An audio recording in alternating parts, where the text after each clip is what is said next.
Story RH, le podcast RH qui ne vous raconte pas d'histoire. Bienvenue à toutes, bienvenue à tous. History is made of stories. Dans cet épisode, nous allons mettre en place un outil de suivi de nos actions.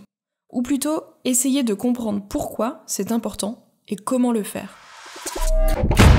Encore des outils, vous en avez pas marre de vos usines à gaz de consultants?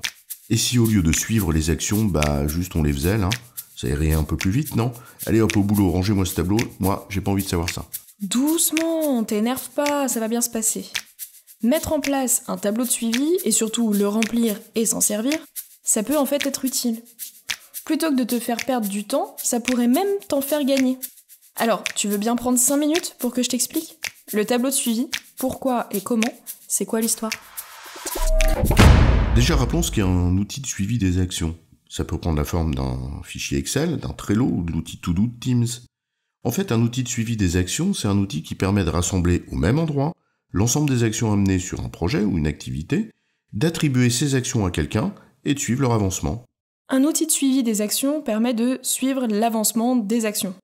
Merci pour ta contribution. Heureusement qu'on fait appel à des consultants pour mettre en place un outil de suivi qui suit.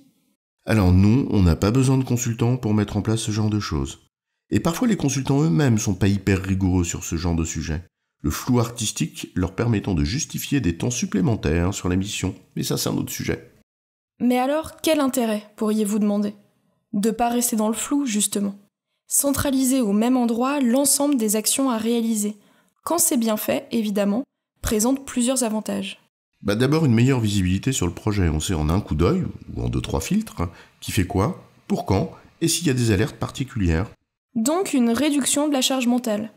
Plus besoin de se rappeler ce qu'on a dit au dernier meeting ou en se croisant dans le couloir. Tout est dans le tableau. Hyper pratique donc quand on jongle entre plusieurs projets. En fait, un outil de suivi te permet d'être plus serein. Quand tu bosses sur un sujet, tu ouvres l'outil correspondant et hop, tu retrouves tout l'historique. Tu fais un filtre sur ton nom et hop, je sais ce que j'ai à faire. Oh merde, putain, ça y est, je suis en retard. Certes, ça peut te foutre un petit coup de pression quand tu te rends compte que tu n'es pas au rendez-vous. Mais ça permet aussi de mieux maîtriser le projet dans son ensemble. Et pour le chef de projet, c'est pas négligeable. C'est plus facile de préparer son copil avec le directeur quand on a tout recensé au même endroit. Un vrai gain de temps, pas besoin de faire de la spéléo dans tous les mails. Il retrouve toutes les actions en cours dans le tableau, le statut et l'échéance. Il voit donc ce sur quoi on est en retard et peut sélectionner les alertes à faire remonter. Et en cas d'absence d'un contributeur, pas de panique. Tout ce qui lui était attribué est indiqué ici. On peut donc plus facilement répartir les activités au sein du projet ou faire monter un nouveau membre à bord. Bon, après, encore faut-il que les docs sur lesquels il travaillait ne soient pas en local sur son poste, mais bien dans l'espace partagé. Le tableau de suivi ne fait pas des miracles non plus. T'as raison, pas de miracle, on n'est pas chez Gérard Majax. En fait, pas de magie, mais de la discipline, de la rigueur et un soupçon de méthode. Car pour que l'outil soit utile, encore faut-il qu'il soit bien construit et bien rempli. Une ligne égale une action, et on évite les actions à tiroir. C'est la différence même entre activité et action. Une activité, c'est plusieurs actions. Ne vous trompez pas de maille, si vous êtes trop macro, vous ne pourrez pas suivre correctement l'avancement. D'ailleurs, une action commence par un verbe d'action. Ouais, on est de retour à l'école primaire. Mais croyez-nous, c'est important. Si vous vous forcez à appliquer cette rigueur un peu simpliste, une action égale un verbe d'action, ça vous aidera à identifier réellement ce que chacun doit faire.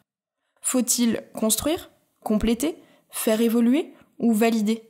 Ce n'est pas tout à fait la même chose et ce ne sont pas les mêmes personnes qui seront sollicitées. Ensuite, une action est attribuée à un responsable unique et à un valideur unique. Quand tout le monde est responsable, plus personne ne l'est. Il peut y avoir plusieurs personnes à solliciter, mais c'est vers le responsable que le chef de projet se retourne pour avoir de la visibilité. Ensuite, une action a une date. Il faut une échéance pour savoir si on est en retard ou dans les clous. Et ASAP, c'est pas une échéance. Si tout est urgent, plus rien ne l'est non plus. En fait, mettre une date permet de s'assurer que tout rentre dans le planning. Et quand ça ne rentre pas, au lieu de fermer les yeux et d'enlever la date du tableau, posez-vous les bonnes questions et alertez. Au lieu de planquer, de vous noyer ou de foncer dans le mur. Ensuite, chaque action a évidemment un statut. Où est-ce qu'on en est? À minima, vous avez 3 statuts. À lancer, en cours, réalisé. Après, vous pouvez en ajouter d'autres, en attente de validation, en stand-by, annulé, selon les spécificités de vos projets. Et enfin, vous pouvez ajouter une colonne commentaire. Comme ça, tout ce qui ne rentre pas ailleurs, vous pouvez le mettre ici. Les décisions prises, les points de blocage, les personnes à solliciter, les raisons d'un retard, etc. Ça permet de garder une trace en plus du compte-rendu, et surtout ça évite de dénaturer les autres cases. De la rigueur, on a dit. Un petit conseil, n'oubliez pas de dater vos commentaires, sinon très vite, vous ne saurez plus où vous en êtes. Un autre conseil, mettre en place une routine pour mettre à jour cet outil. Souvent on fait ça lors du copro, mais les pros de la gestion du projet 4.0 digital pourraient vous dire qu'un jeu de notification suffit. Aucun problème tant qu'on respecte une règle, avoir conscience des impacts de son activité sur celle des autres et les informer en conséquence. Tu as raison parce que quand toi tu as fini ton action, peut-être que ça doit me donner le go pour commencer la mienne. Et si tu ne m'informes pas que tu as fini, je ne risque pas de le savoir. Et je ne peux pas compter sur toi pour avoir le nez constamment rivé sur le tableau de suivi, ce serait pas honnête. C'est bien à moi de t'informer. Encore une fois, un peu de rigueur. En résumé, un outil de suivi est un outil qui centralise les actions en cours. Il présente plusieurs avantages.